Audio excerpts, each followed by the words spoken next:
tempatnya bukan VIP, Bu. Tempatnya nggak enak banget, setiap hari disiksa, sampai berdoa, ya Allah nggak usah ada hari kiamat ya Allah. Di alam barzah aja udah ngenes, udah capek. Nggak percaya? Silakan duluan. Maka hari ini, Bapak Ibu, setelah di alam barzah, OTW hari kiamat, padang mahsyar, maka di padang mahsyar itu manusia chaos. Kenapa chaos? Susah, nggak ada naungan, maka kita mencari naungan.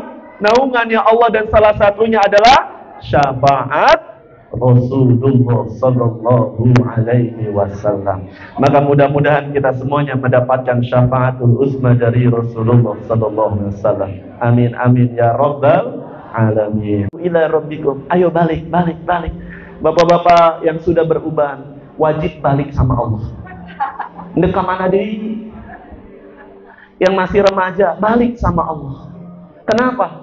Karena Allah ingin, ingat, kemanapun kita pergi, inna lillahi wa inna ilaihi rajiun. Masih mending, mohon maaf sudah tua, balik daripada nggak balik kan?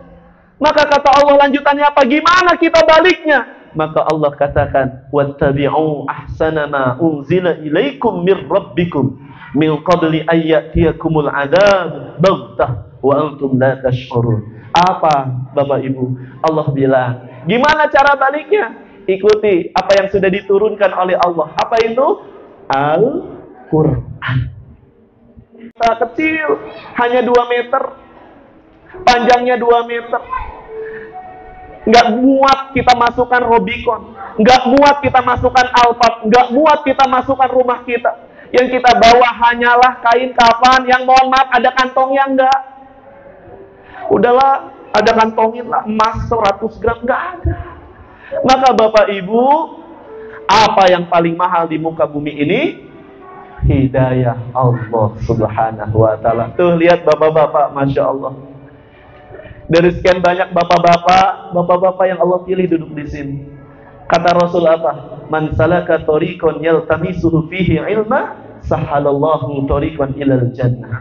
Apa artinya? Siapa saja yang melangkahkan kakinya mencari ilmu, terutama ilmu agama, maka Allah mudahkan jalannya menuju surga. Masya Allah. Maka mudah-mudahan kita semuanya menjadi penghuni surganya Allah. Amin. Maka tak henti-hentinya apa yang kita minta? Hidayah Allah. Setiap baca solat kita, ihdinas siratal mustaqim. Kita selalu minta, ya Allah, tunjukkan jalan lurus, jalan kepadamu, ya Allah. Maka di setiap kita ikut kajian, selalu minta, ya Allah, sematkan di setiap acara-acara di Masjid Al-Ittihad ini, hidayah Engkau, ya Allah. Karena betapa bagus pun ustadz yang diundang, kalau kita nggak mau berubah, nggak akan nyampe. Mau diundang Ustadz Koh Denis, A'agim, monggo. Tapi kalau kita nggak terbuka hati kita untuk hidayah Allah, nggak akan bisa. Kenapa? Karena Allah bilang, a'udzubillahi minasyaitonir rajim. Innallaha la yaghfiru, mohon maaf, innallaha la yughayyiru ma biqaumin hatta yughayyiru ma bi anfusihim. Allah nggak akan pernah merubah suatu kaum kalau kaum tersebut nggak mau berubah. Hai temanku, woi, sadar napa? Usia udah makin tua. Ayo dong sadar.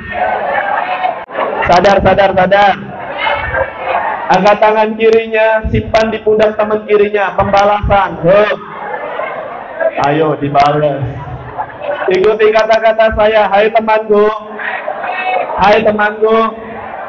sadar, kamu juga tua kan? Sadar ya, rajin sholat, rajin baca Quran, rajin ngaji, janji ya, masuk surga bareng-bareng. Tapi kamu duluan.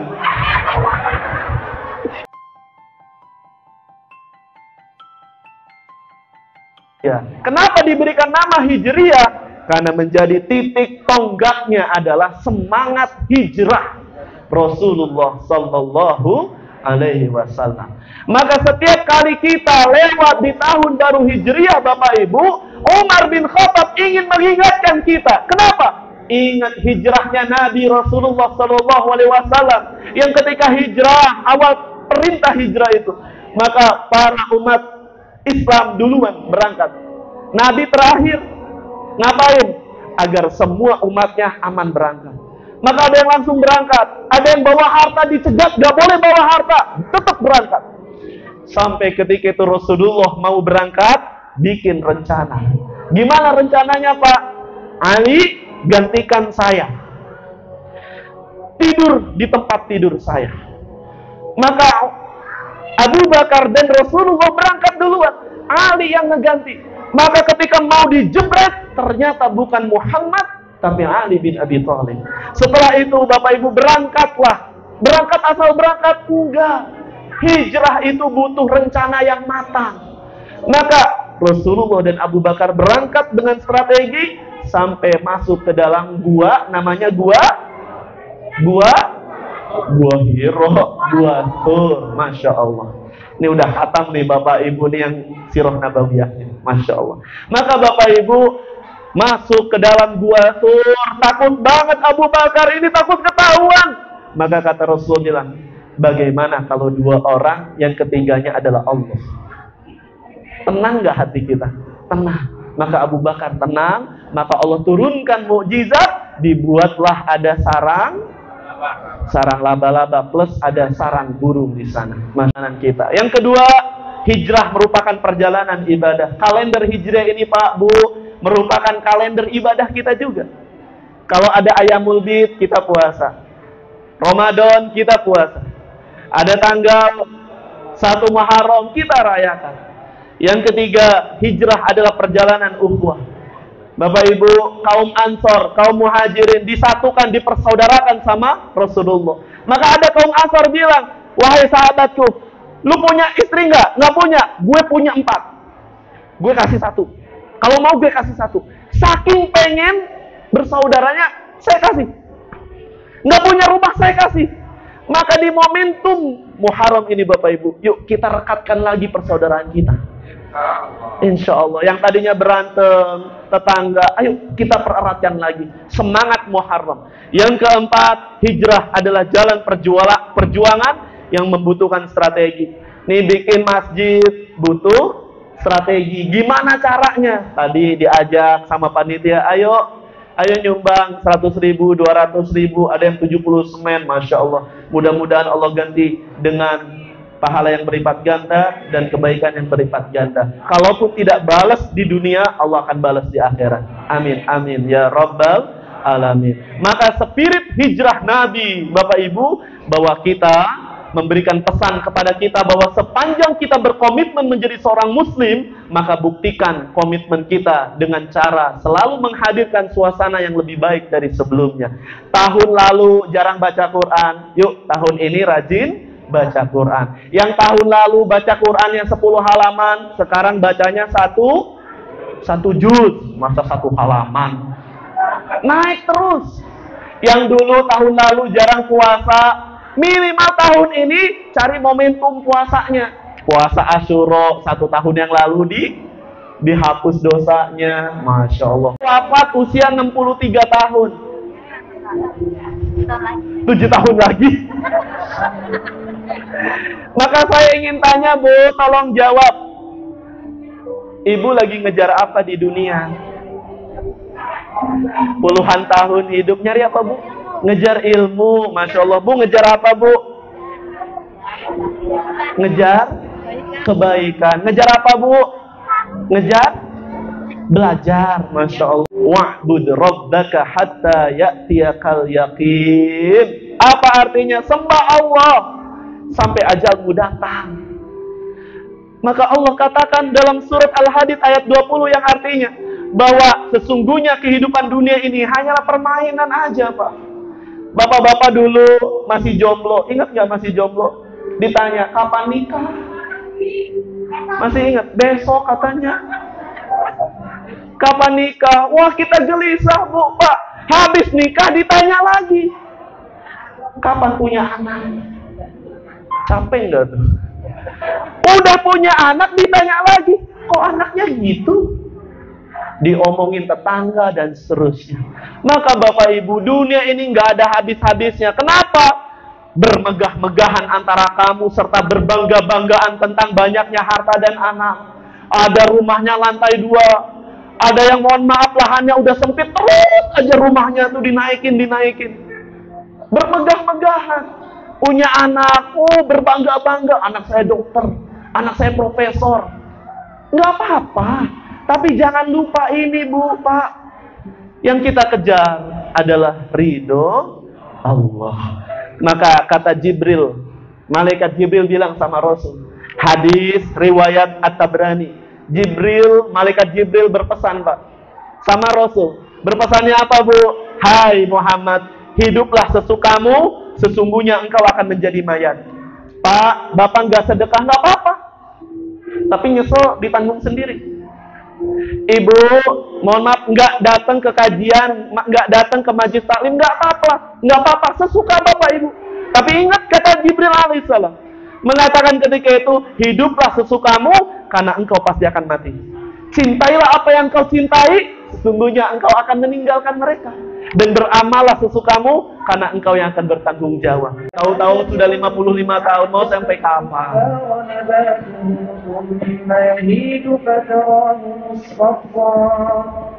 ثم يهيج فتراه مصفرا ثم يكون حطاما وفي الآخرة عذاب شديد ومغفرة من الله ورضوان وما الحياة الدنيا إلا متاع وما الحياة الدنيا إلا متاع الغرور.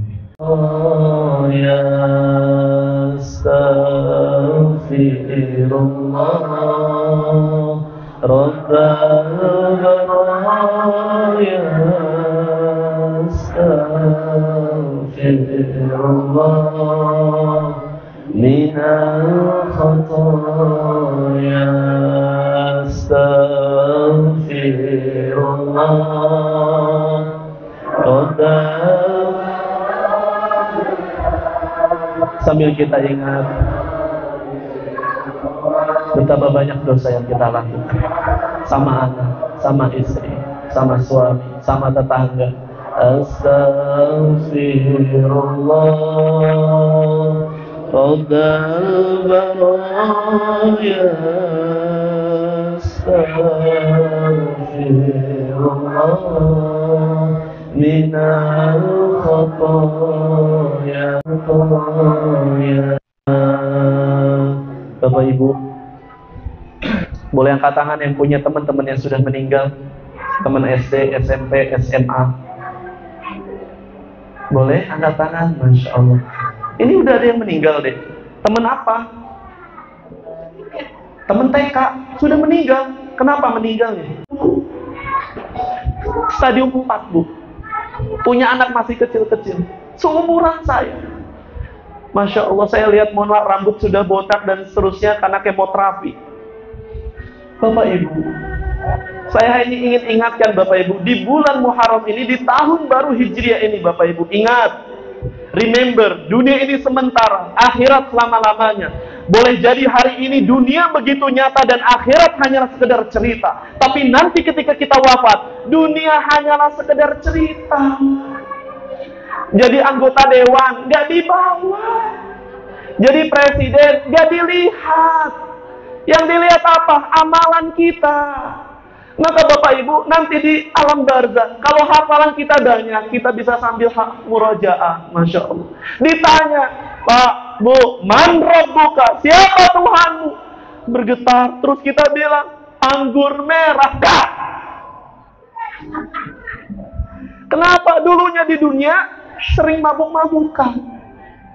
Maka kalau Bapak Ibu sering sholat, sering baca Quran, sampai di hati ketika di akhir sahur nangis, ya Allah, banyak dosa, satu persatu teman sudah meninggal, ampuni hamba ya Allah. Pernah nggak minta dihidupkan? Tapi Allah hidupkan kita. Maka suka-suka Allah kalau Allah mau mencabut nyawa kita dimanapun tempat kita berada Bapak Ibu. Kenapa? Terserah Allah. Allah yang menghidupkan kita, Allah juga yang mematikan kita.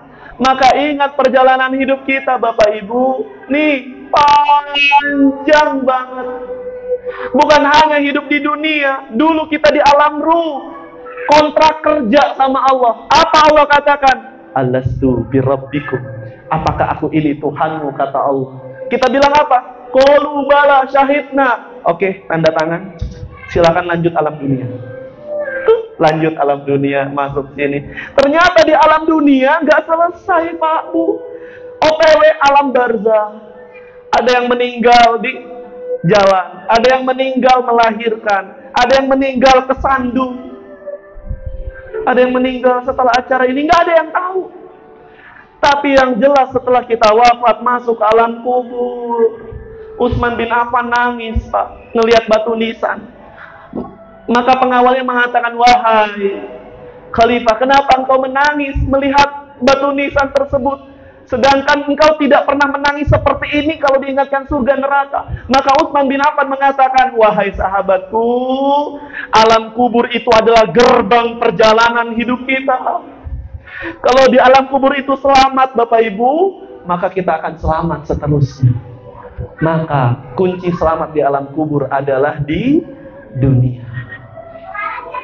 Di dunia adalah tempat beramal, dan di akhirat adalah tempat memetik amal itu. Maka kalau kita banyak sedekah di sini, sedekah itu akan jadi bekal kita Bapak Ibu. Mulai hari ini saya janji, saya harus berubah lebih baik lagi, menjadi muslim yang taat, yang menjaga lidah, yang semangat beribadah. Mulai hari ini saya janji, saya harus berubah lebih baik lagi. Kamu juga ya, janji, jangan ngegosipin lagi. Janji, rajin sholat, rajin ibadah, berubah. Oh iya, janji ya, kita masuk surga bareng-bareng. Kan kita sahabatan. Kalau saya nggak ada di surga, cari saya di nerakanya. Awas loh, janji ya. Kalau janji, silakan dirangkul, dipeluk teman.